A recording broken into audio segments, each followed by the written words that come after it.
शुभम हा जरगमधला असून तो Adarsh Institute of Technology Research Centre विटामध्ये इंजिनिअरिंगचं दुसऱ्या वर्षामध्ये शिक्षण घेतोय.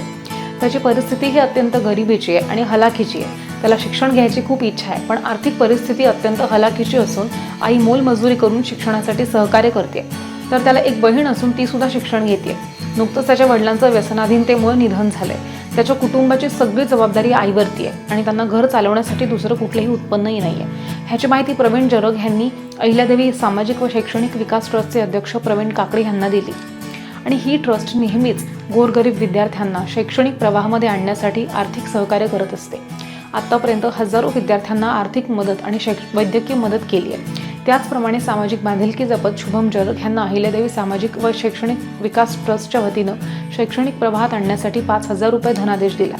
तो धनादेश मायक्का देवीच्या भंडाऱ्याच्या सोहळ्यात दिला. यावेळी महाराष्ट्र प्रदेशाध्यक्ष ऑल इंडिया धनगर समाज महासंघाचे प्रदेशाध्यक्ष प्रवीण काकडे आणि अनिल जरग, सहाय्यक पोलीस निरीक्षक प्राध्यापक बाजीराव वावरे, मारुती जानकर, प्रवीण जरग, भारती विद्यापीठ पुणे, बजरंग